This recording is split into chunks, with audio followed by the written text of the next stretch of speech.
I'm your host, Alec Crawford, founder and CEO of Artificial Intelligence Risk Inc., and this is AI Risk Reward, a podcast about balancing the risk and reward of using AI personally, professionally, and as a large organization.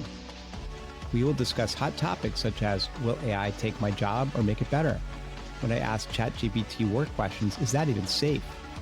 From an ethical perspective, is it enough for big companies to anonymize private data before using it? Probably not. I'm discussing these issues with AI experts to answer burning questions and stay ahead of the curve on AI. I'd also like to give a shout out to our podcast producer and audio engineering team at Troutman Street Audio. You can check them out on LinkedIn. Welcome everyone to the AI Risk Reward podcast. And our special guest today, straight from Switzerland, is Nicole Carignan, Senior Vice President of Security and AI Strategy at Darktrace. Welcome, Nicole. Thank you, Alec. Thanks for having me. I'm looking forward to a really fun conversation.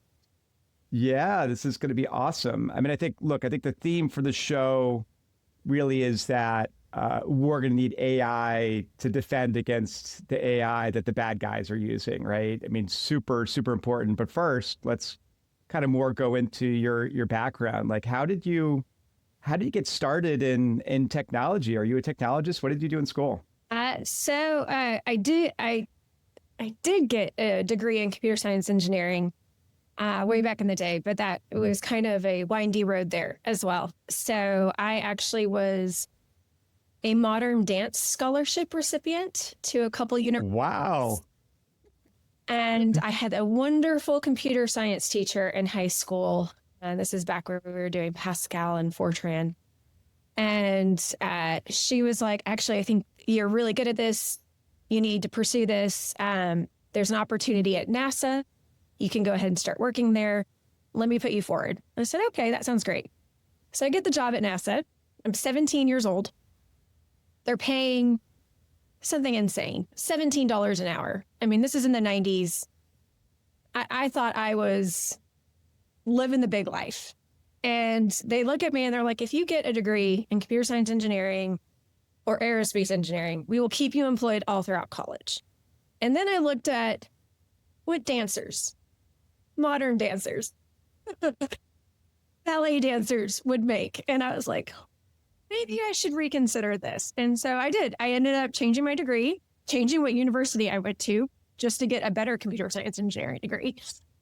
And I dived full in and have never left. And I actually love it. And so you'll see, like later we were talking about hobbies, but dance is still very much one of my hobbies and it will always be my first love. But I have actually thoroughly enjoyed a career in security and also AI. Yeah, one of my cousins is a very serious ballet dancer, but eventually, you're done, right? And so he's got to find something different to do, basically. Got to redefine yourself. Yeah, you can't dance forever. Yeah. Like I know a few people are the master of the career pivot, which I've certainly done as well. So would you consider that high school computer science teacher to be one of your mentors, or talk about yes. A mentor influencer? I mean, she is wonderful, but also too, I was really fortunate. I feel like in the schools that I went to when I was growing up, and I don't realize it at the time, I had a science teacher when I was in third grade who was obsessed with NASA and was obsessed with science. And she was an incredible influence. And then I had Miss McKay, my computer science teacher for like 3 years in high school. And she was just such a huge influence as well. And I sat there and I was like, I see these women in STEM who are incredible examples of really cool things that you can achieve and do, and that there aren't any really limitations on you. Now, I was young, I was naive. Obviously, there were limitations. I've had to bang down a couple doors. But at the same time, it was really quite astounding at how many really positive STEM leaders were in my life, especially female leaders when I was young. That's awesome. And tell us about your journey, before you got to Darktrace. So for the first 10 years of my career, I tell people, I'm like, you should never model your career off of my choices, because I was chasing a high. I was an adrenaline junkie. I wanted to do the coolest job I possibly could do and really wasn't thinking about long-term repercussions for a career. Now, thankfully, I've redirected that later. But when I was in my 20s, I had some great opportunities. I got recruited into the intelligence community. I had an opportunity with Lockheed Martin where they're in their engineering leadership development program to get a master's in software engineering, as well as spend 6 months in different intelligence agencies. And I turned it. Wow. This tells you why people shouldn't model their decisions off of me. The same week, I met with an individual who said, hey, I'll put you on a field team doing tech ops, and you'll be on a plane to Malaysia in the next 3 weeks, and you'll travel all throughout your career.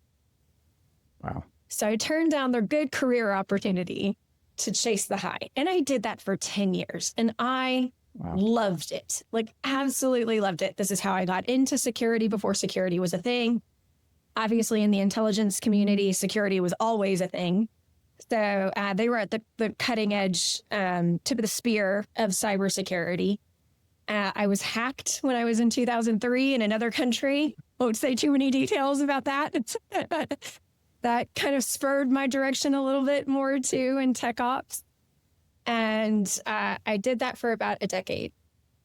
And then I took a windy path too. So back with my computer science engineering degree that we talked about, my favorite course and track was AI and computer-human interaction. And I really loved those tracks. So I got to, we were working with graph theory on how to build a Google Maps before there was a Google Maps. And I kind of remember thinking, I always enjoyed that side of it, but I went so far into security. I was on the network side, had left that 10 to 12 years behind.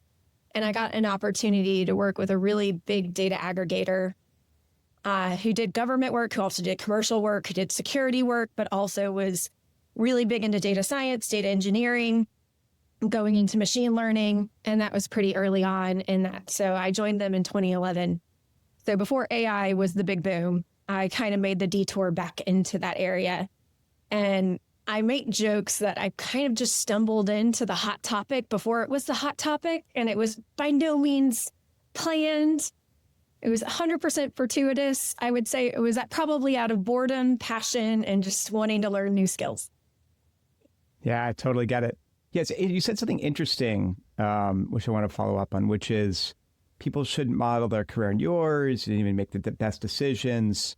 And one of the things I've heard argued on this show is that we actually shouldn't model computer decision making on humans because human decision making is flawed, right? So, which is actually correct. Like there's all these inherent biases, and you look at Amos Tversky and people like that, and they've basically proven that they're embedded. What are your thoughts on that? 100% agree with that. When you think of data science, you're actually trying to do mass data analytics and removing the human out of it or the bias out of it as much as possible. You're trying to look at it from how can I analyze a large data corpus with as much objective perspective as possible and analyze all the patterns in that data and then present the outcome. And I would say just as the output of AI is not 100% reliable, and I don't think we will ever achieve that in our lifetime. But the outputs of humans are 100% reliable either. And so it's this interesting dance of human intuitive strategic thinking mixed with mass data analytics that comes from AI. And I think that is kind of where the beauty, the synergy, the operationalization comes to life. And so I agree, we shouldn't fully model it off of human thinking. And also it kind of leads to more of a stagnant and historic way of thinking if you model it the humans are thinking, where doing mass data analytics with a variety of different models, with a variety of different perspectives, you're actually going to unveil new perspectives and new patterns that a human would have never come to. Yeah, amazing. And we've seen that recently. So, for example, when the Go Grandmaster, the #1 Go human player in the world, was beaten by a computer, AlphaGo, a few years ago, it was playing moves that no human had ever seen or ever played before, right? So effectively creativity beyond what a human could conceive or the programmer could have thought. I mean, do you consider that creativity or do you consider that compute power? Yeah, that's fair. It looks like creativity to humans. Let's put it that way, right? It does.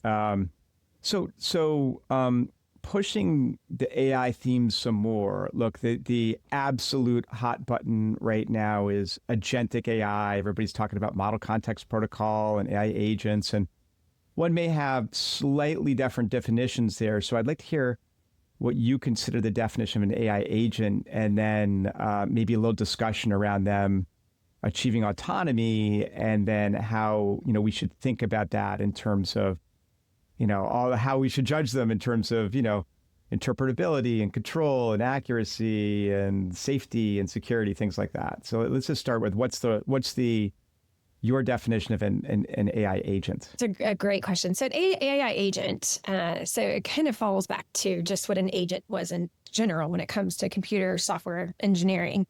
It's a system, most likely in historic terms, an application that could autonomously perform a function. And now in the lens of AI, it is a model system agent that can autonomously ingest data, analyze the data, perform decision-making, and create some sort of autonomous action. And with more of a historic viewpoint of an agentic system in AI, before generative AI kind of took over everything, we had a variety of different models that would power an agentic system. So you'd have a variety of different perspectives. It would all be analyzing the data from different features of importance with different methodology and techniques. And in some systems, you have like various types of layers where you would have more of an ensemble approach. So they're all processing the data, and the output is taken out in context with the output of all the other models within that ensemble layer. And so you're getting more of a cooperating source. You're building out accuracy. I kind of akin it to journalism a lot. You're never going to trust one source as ground truth. You want cooperating sources to build up your confidence and accuracy. The same goes with an ensemble method within AI. And then if you think of multi-layer, and then if you get into an agentic system, the same thing. You can use a variety of machine learning techniques and models that are autonomously ingesting data, changing, continuously learning. It's not static. It's creating the analysis, performing the decision-making, and performing an autonomous function. But now we have generative AI where it's become so much easier from a computer-human interaction perspective of humans to work with these models, to operationalize these models. So you're starting to see an explosion of an agentic system that is solely a large language model-based agent. And so you are losing some of that variety, that diversity of analysis and perspective, but it is easier to productize and operationalize quickly. Totally makes sense. So can you delve into some innovative uses of AI you're excited about, perhaps in dealing with threats like scattered spider that's been in the news a lot recently? I mean, yes. I mean, when we talk about, you kind of touched upon it a little bit, like the safety, reliability, the security, all of those are good data science principles that should be wrapped around the use, the operationalization of AI. And I sit in security. So ethically speaking, I sit in a really safe space. I'm not dealing with healthcare information about people that's completely privatized, that should be completely privatized or anonymized, and making much more critical decision-making on that respond. I'm sitting in a space where we want to operationalize AI as quickly as the threat actors are so that we can autonomously defend against them as quickly as they're innovating with it. And so it's kind of an exciting space because we get to run a little bit faster. We get to innovate a little bit faster. And now, obviously, as defenders, we have to innovate safely and securely. And so security is always going to be embedded by design, especially when you're working with a security organization.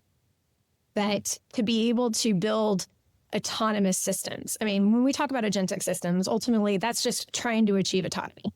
So there's a lot of different ways people can get to autonomy. They can get there from automation. They can get there through AI augmentation. They can get there through an agentic system and various autonomous type systems. But really, you're trying to get to that autonomy. And really, it is to defend against threat actors using AI-powered cyber weapons. I mean, there's no other way to describe what we were reading in the news in the last month. So the AI-powered cyber weapons. And so when you talk about an organization like Scattered Spider, now they are using some AI-powered tools. They're not using autonomous agentic systems yet that we've observed with Scattered Spider, but there are other organizations that are doing. And so, but with Scattered Spider, they're attacking the identity. And so it's sophisticated social engineering attacks. That's probably where they're using their AI-powered tools. They're trying to gain access to a credential where they can laterally move, escalate privilege, and then start to achieve their function, which is ultimately going to be data exfiltration and ransom. Yeah.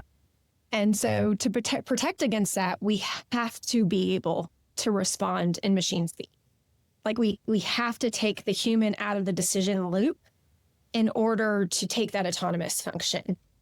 But that autonomous function doesn't have to be so overwhelming. It can be something as precise as just containing an incident, buying humans time to come in and perform the more exhaustive, disruptive functions. And so I think it's a point of getting organizations comfortable, and that comes with trust, reliability, interpretability, explainability, so that humans can go in there, perform that validation and verification function. They get more comfortable with the types of autonomous actions that can take place, that can contain an incident and get them in there. We had a customer recently where within an hour, we saw 38 different incidents correlated together as the attack was progressing because it was ransom hub ransomware. And they didn't have autonomous response in place. And unfortunately, you just kind of see it all play out and they're being alerted. But it's just incapable to have a security team not only get those alerts, triage the alerts, and respond in a time that's fast enough to mitigate that risk and contain. And now a word from our sponsor. Artificial Intelligence Risk Inc. accelerates adoption of GenAI safely. They provide the governance, risk, compliance, and cybersecurity platform that financial, healthcare, and other regulated organizations need before they can use GenAI safely and in compliance with regulatory requirements. Their software has won #1 awards for cybersecurity and compliance from Waters Technology. Find them at aicrisk.com. Yeah. Yeah, I think that's a great point. Like we're definitely going to need AI to fight the bad guys using AI. So in your current role, just switching gears a little here, like what does a typical day look like? Like you think of your title, which sounds unbelievable, SVP of Security and AI Strategy. Wow. Like, what does that mean on a day-to-day basis? I mean, yes. So I report to our chief strategy org. My team are technical strategists. So we have a team of folks who come with a really specialized background or expertise. May it be in AI, may it be in experimental psychology. One of my team members has a PhD in it. So she is a rock star when it comes to insider threat profiling and various other security functions in that capacity, but she also has a pretty in-depth understanding of AI. We have somebody who comes with really complex deployments and understanding how to operationalize AI technology, because that's where most organizations fail. It's not that they don't have the tools, it's that they failed to roll it out effectively and operationalize it effectively. I think Nicole Carignan said a quote about that at RSA this past year, that all the major attacks happened not because of a lack of technology, but because of just the ineffective rollout of that technology and how they operationalized it. I think that is really kind of the case with AI. So my team comes with like a threat hunting background from CISA. So they come with a wide breadth of technical subject matter expertise. And we are the cross-functional org. So we work closely with all the organizations within Darktrace. And that is our whole, I guess, not jurisdiction. That's not the word that I'm thinking, but that is our role, is to work closely with the field teams, our our customers, our partners, how are they operationalizing AI? Where are their gaps in their security stack? Working very closely with the community, working closely with marketing and thought leadership and corporate affairs efforts, because we're the ones out there doing that research and getting those touch points, going back to R&D, providing them our market research and understanding, our technical expertise, what we're seeing in the field. They're working with us as we go back out into the field. They're explaining to us their innovative process. A couple times I get to poke holes a little bit in it, like, hey, did you think about this? Did you think about this? But really, we are more just this cross-functional effort that is meant to harness really effectively operationalizing security and AI technology within the scopes of where we get to impact. So that's kind of what our role is. How did I get here? I mean, I don't know. Yeah. And then what do you think is going to be something that you think might happen with AI, but that might be a surprise to everybody else over the next few years? That's a good question. I'm trying to. I feel like it was funny where when I first started talking, this probably was like right when generative AI hit the scene 3 years ago. I was like, okay, let's ramp up. We're looking at a AI versus AI. We're looking at a battlefield now. Thankfully, well, not thankfully, I should say. We were right about this, because now we're seeing this all play out very, very, very acutely in the last 6 months. Mm-hmm. But I don't think that I think we were ready defensively. I don't think that we weren't prepared. So I think that it's a matter of what we're going to see in the future. And I hate to say this, AI is going to be embedded in every person's life from here on out. Like, it's never going away. You might see ebbs and flows in different techniques. You might see ebbs and flows with the consumption and the use of generative AI. But for the most part, it's going to be embedded in every single person's livelihood for the rest of their lives. What I don't love right now, and we're already starting to see it, is commercial tools are being converted into full-on cyber weapons. And I don't know where we go with this. In the past, we go to regulation, accountability, law. This is going to be such a fast, dynamically changing technical revolution that I don't think that will ever catch up. We have decades of history to show that those items rarely keep up with the technical revolution. So I think it comes down to, how do we re-embed in the innovators a sense of good data science principles, of ethics, of responsibility, of wrapping security around their products, not trying to just be the quickest to market, but thinking about this from an ethical, responsible capacity. And I do think that I see the change in this. Over the last 3 years, we've seen so many tools come to market so quickly without good data science principles wrapped around it. I say it gets sacrificed on the altar of innovation all the time. But you're starting to see that shift. You're starting to see a lot of these organizations go back to those foundations and those principles, because they don't want to be the organization where their tools turned into a cyber weapon, because that is a brand nightmare. So there is already some natural consequences. But yeah, in the next few years, I think we'll see probably an increase in more and more AI technology turned into cyber weapons. Yeah, I think that's completely true. Look, my observation is that you're right. The companies are taking a step back and going, whoa, we need to think about security and ethics and things like that around AI tools. But the biggest base model providers tell everybody, and I was at an AI conference recently, or one of the largest ones, was basically saying in public on stage, we're just running as fast as we can because we got to beat the Chinese. Right?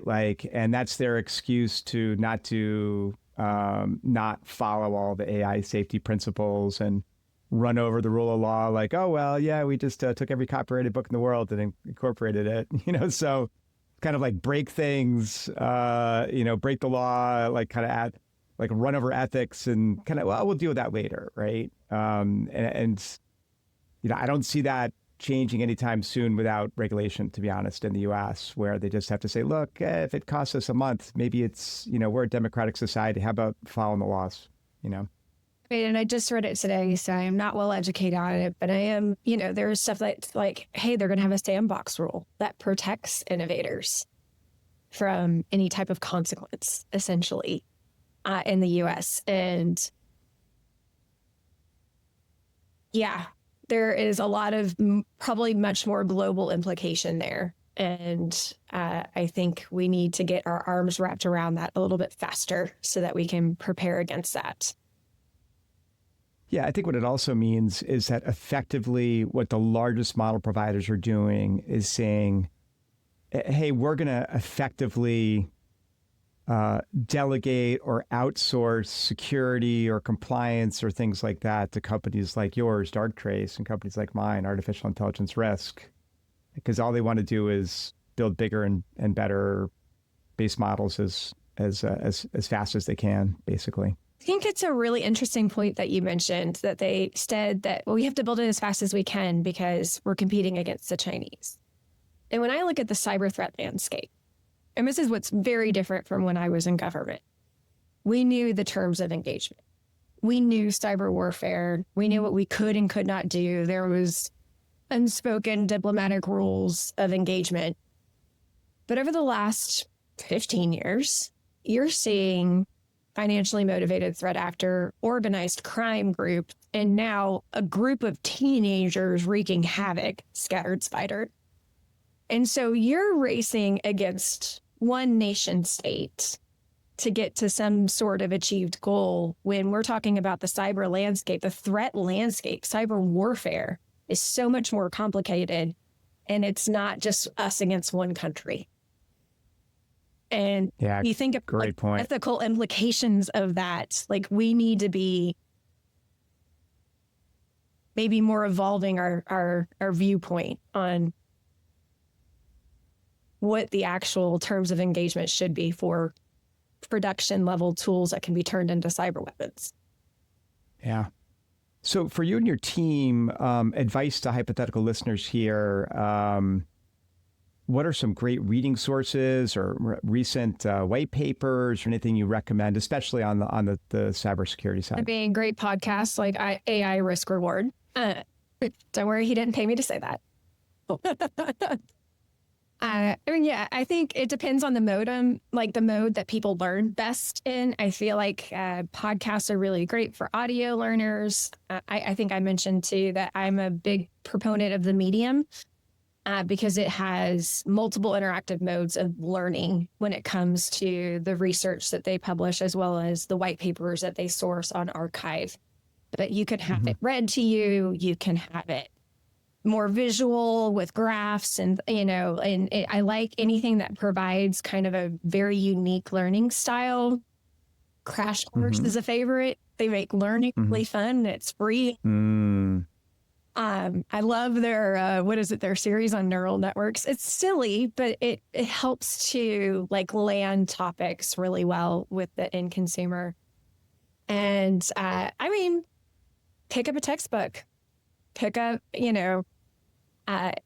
any type of book that people mention that they love, that they think is a great book. I mean, I loved reading AI Snake Oil. I didn't agree with some of it. They have a very biased perspective of predictive AI.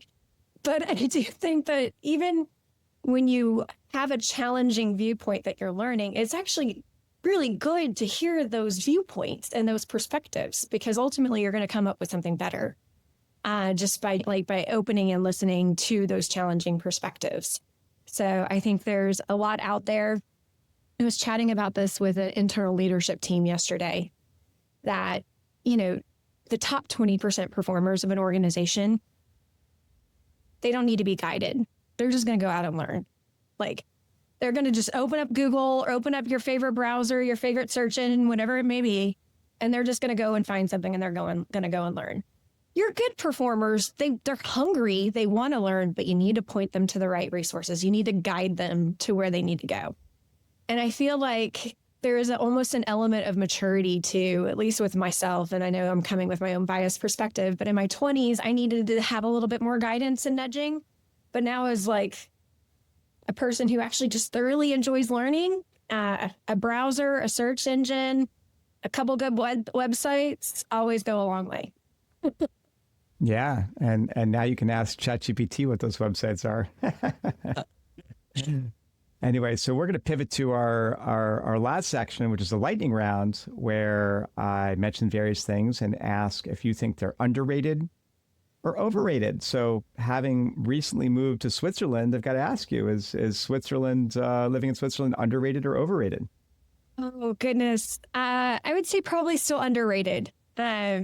As an American who doesn't speak the language in a new country, it's incredibly challenging. I'm not going to sugarcoat it. I'm still living with temporary furniture, but it is breathtakingly gorgeous. Like just walking my kids to school and seeing the Alps, I'm like, okay, I can kind of see why people want to live here. They want to, get out, touch some grass, commune with nature and enjoy it. But I will probably think it is still underrated in 6 months when I'm a little bit more settled and hopefully speak a little bit more German. Fair enough. I speak French, but not German. I'm not sure I want to learn a fourth language. Taylor Swift, underrated or overrated? Oh my gosh, underrated. I'm neurospicy, so we like to have our deep dives and our obsessions from certain times. I'm OCD too, so a lot of them can be like your obsessions or like your guilty pleasure that finds a lot of comfort in very high stress times. And I am about to enter my showgirl era, so I'm excited. October 4th, she's dropping a new album. Awesome. Audiobooks as a way to stay updated on tech trends. Oh, underrated. You can't read enough books. I listen to most of my books. That's the way I operate. I like to walk while I'm consuming my media. It helps me to digest it a little bit better. And so if I can get through 50 to 70 books a year, it's a good year. That's great. Well, my AI book's coming out next year, so it'll be an audiobook. Oh, wonderful. Great. Good. Yeah. Make sure you have it recorded because I feel like so many people will release a book and then they don't release the audio version. I'm like, in the cybersecurity. Yeah. We definitely got to do the audio version. Yeah. I'm not sure I'm going to read it. We'll see. The importance of human in the loop in cybersecurity, underrated or overrated? Overrated. Yeah, I totally agree. Speed in response versus accuracy in response in cybersecurity, underrated or overrated? So speed, is that underrated or overrated? Underrated. Yeah. If you can take some action and contain even a portion of it, just to buy some humans time to come in there and maybe drive a little bit more accuracy or a little bit more context, I think just reduce the risk, reduce the damage. I agree. Stand-up comedy. Underrated or overrated? Oh my gosh, underrated. I had my 10 and 11-year-old watching Nate Bargatze last night. That's funny. Thriller novels as brain training for spotting patterns in threats. Underrated or overrated? Oh, underrated. I like a good thriller. Good. I never made that correlation, but it tracks. As you know, I'm a big dark and twisty thriller reader. And I notice patterns in screenwriting very quickly. So my husband hates watching things with me. I've just learned to shut up and I don't say like what's going to happen. But it's probably because of the, you start to notice patterns of things. And so sometimes that might help you to notice patterns that probably aren't there and you're hallucinating, but it's fine. Fondue in Switzerland, underrated or overrated? I haven't had it yet. Okay, well, report back later. And I hope underrated. Personally, I think it's underrated. I had it a couple of times when I was there in March. It was like unbelievable. Anything you get in the U.S. is just like a joke compared to Swiss fondue. All right, well, switching gears. How about barbecue in Dallas? Underrated or overrated? Underrated. It's the best. Hands down. Yeah. I don't care if you're from Kansas City. And then finally, the movie The Matrix, underrated or overrated? Underrated. So for our U.S. folks, COSM, they've done like an interactive theater experience, and they just brought Matrix. We saw it like right before we left. And it's like a full immersive, like dome-like experience, like the Sphere in Las Vegas, and they like extend portions of the scene. So like in the scene, in the like elevator shaft lobby where they have like the big shootout, you're seeing like they extend the lobby out beside you, and you're seeing bullets kind of flying by you and hitting pillars and knocking down pillars. Wow. And that was my kid's like first introduction into Matrix. And I was like, I'm kind of a little bit jealous. Like this is pretty spectacular. Wow. And where is this located? COSM, it's COSM. I think they have a few different theaters around. There was one in Dallas. Okay. So Cool. that's the one we went to. But yeah, I was like, it was. Got to check that out. Yeah, Can't that wait sounds awesome. to bring it to like a younger generation, because it's almost 3 decades old now. Yeah. So like, awesome. There's a whole new generation, 2 new generations that can be exposed to this wonderfulness. Awesome. Well, this has been Nicole Carignan. She's the SVP of Security and AI Strategy at Darktrace. Nicole, awesome show. Thanks for coming on the show. And I thoroughly enjoyed it. I appreciate you having me on. You are listening to the AI Risk Reward podcast with your host, Alec Crawford. You can find us anywhere you listen to podcasts, for example, Apple Podcasts. Production and sound engineering by Troutman Street Audio. You can find them on LinkedIn. Please like, subscribe, and comment.